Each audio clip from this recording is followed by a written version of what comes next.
Chapter 4. A Prisoner. We had gone perhaps 10 miles when the ground began to rise very rapidly.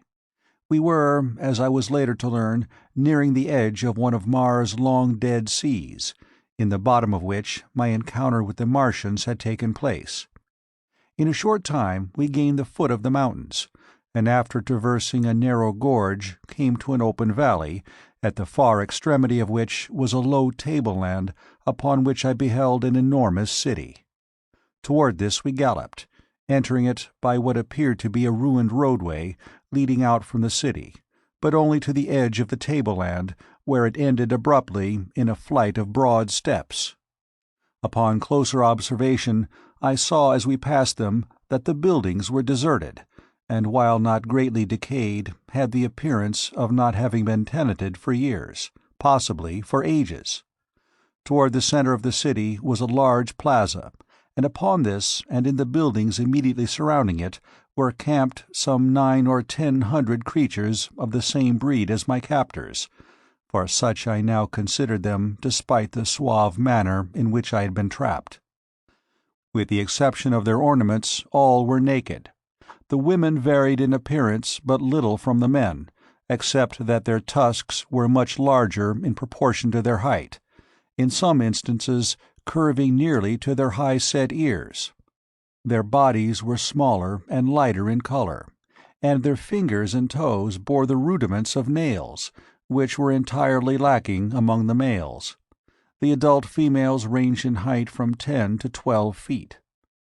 The children were light in color, even lighter than the women, and all looked precisely alike to me, except that some were taller than others, older, I presumed. I saw no signs of extreme age among them, nor is there any appreciable difference in their appearance from the age of maturity, about 40, until, at about the age of 1,000 years, they go voluntarily upon their last strange pilgrimage down the river Is, which leads no living Martian knows whither, and from whose bosom no Martian has ever returned, or would be allowed to live did he return after once embarking upon its cold, dark waters.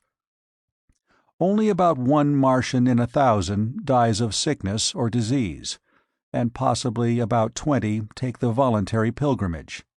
The other 979 die violent deaths, in duels, in hunting, in aviation, and in war. But perhaps by far the greatest death loss comes during the age of childhood, when the vast numbers of little Martians fall victims to the great white apes of Mars. The average life expectancy of a Martian after the age of maturity is about 300 years, but would be nearer the 1,000 mark were it not for the various means leading to violent death. Owing to the waning resources of the planet, it evidently became necessary to counteract the increasing longevity which their remarkable skill in therapeutics and surgery produced, and so human life has come to be considered but lightly on Mars, as is evidenced by their dangerous sports and the almost continual warfare between the various communities. There are other and natural causes tending toward a diminution of population, but nothing contributes so greatly to this end as the fact that no male or female Martian is ever voluntarily without a weapon of destruction. As we neared the plaza, and my presence was discovered, we were immediately surrounded by hundreds of the creatures, who seemed anxious to pluck me from my seat behind my guard. A word from the leader of the party stilled their clamor, and we proceeded at a trot across the plaza to the entrance of as magnificent an edifice as mortal eye has rested upon. The building was low, but covered an enormous area. It was constructed of gleaming white marble inlaid with gold and brilliant stones, which sparkled and scintillated in the sunlight. The main entrance was some 100 feet in width, and projected from the building proper to form a huge canopy above the entrance hall. There was no stairway, but a gentle incline to the first floor of the building opened into an enormous chamber circled by galleries. On the floor of this chamber, which was dotted with highly carved wooden desks and chairs, were assembled about 40 or 50 male Martians around the steps of a rostrum. On the platform proper squatted an enormous warrior, heavily loaded with metal ornaments, gay-colored feathers, and beautifully wrought leather trappings ingeniously set with precious stones. From his shoulders depended a short cape of white fur lined with brilliant scarlet silk. What struck me as most remarkable about this assemblage and the hall in which they were congregated was the fact that the creatures were entirely out of proportion to the desks, chairs, and other furnishings, these being of a size adapted to human beings such as I, whereas the great bulks of the Martians could scarcely have squeezed into the chairs, nor was there room beneath the desks for their long legs. Evidently, then, there were other denizens on Mars than the wild and grotesque creatures into whose hands I had fallen. But the evidences of extreme antiquity which showed all around me indicated that these buildings might have belonged to some long extinct and forgotten race in the dim antiquity of Mars. Our party had halted at the entrance to the building, and at a sign from the leader I had been lowered to the ground.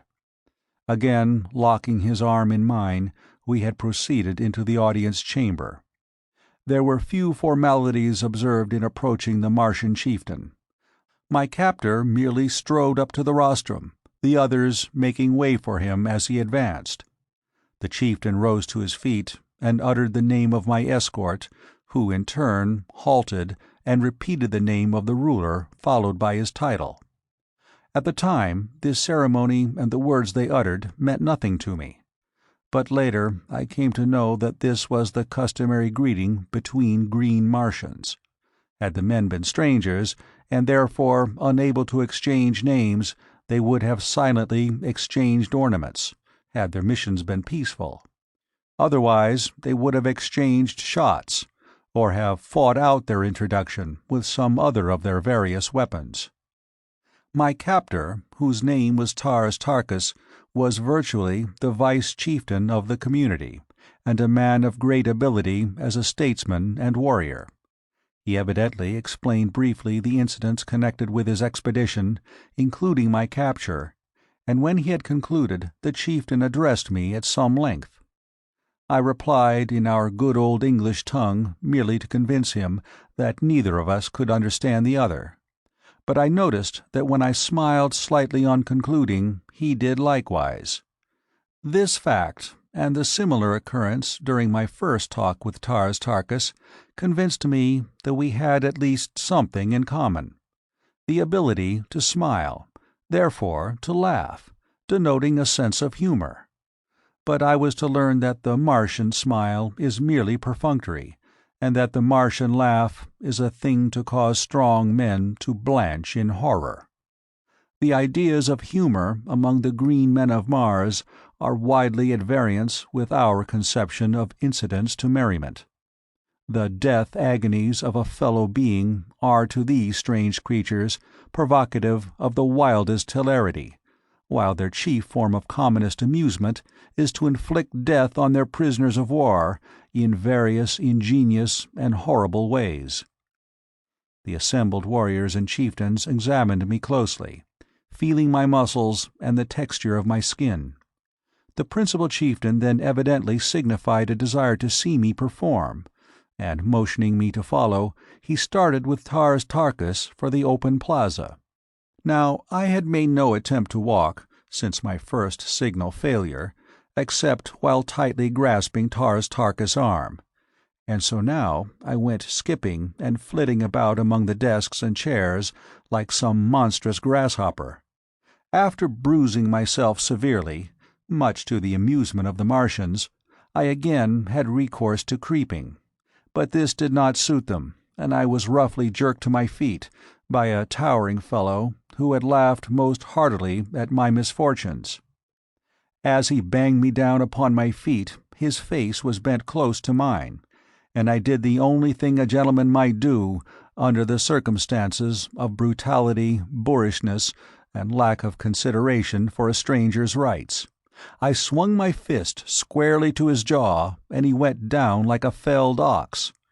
As he sunk to the floor, I wheeled around with my back toward the nearest desk, expecting to be overwhelmed by the vengeance of his fellows, but determined to give them as good a battle as the unequal odds would permit before I gave up my life. My fears were groundless, however, as the other Martians, at first struck dumb with wonderment, finally broke into wild peals of laughter and applause. I did not recognize the applause as such, but later, when I had become acquainted with their customs, I learned that I had won what they seldom accord, a manifestation of approbation. The fellow whom I had struck lay where he had fallen, nor did any of his mates approach him. Tars Tarkas advanced toward me, holding out one of his arms, and we thus proceeded to the plaza without further mishap. I did not, of course, know the reason for which we had come to the open, but I was not long in being enlightened. They first repeated the word sack a number of times, and then Tars Tarkas made several jumps, repeating the same word before each leap. Then turning to me, he said, "Sack." I saw what they were after, and gathering myself together, I sacked with such marvelous success that I cleared a good 150 feet. Nor did I this time lose my equilibrium, but landed squarely upon my feet without falling. I then returned by easy jumps of 25 or 30 feet to the little group of warriors.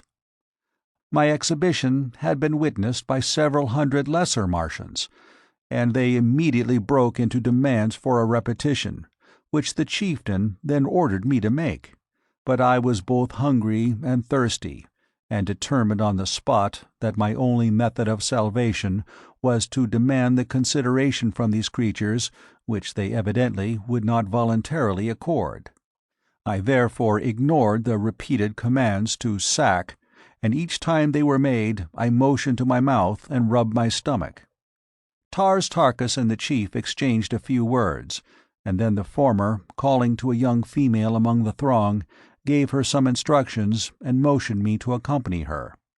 I grasped her proffered arm, and together we crossed the plaza toward a large building on the far side. My fair companion was about 8 feet tall, having just arrived at maturity, but not yet to her full height. She was of a light olive-green color, with a smooth, glossy hide. Her name, as I afterward learned, was Sola, and she belonged to the retinue of Tars Tarkas.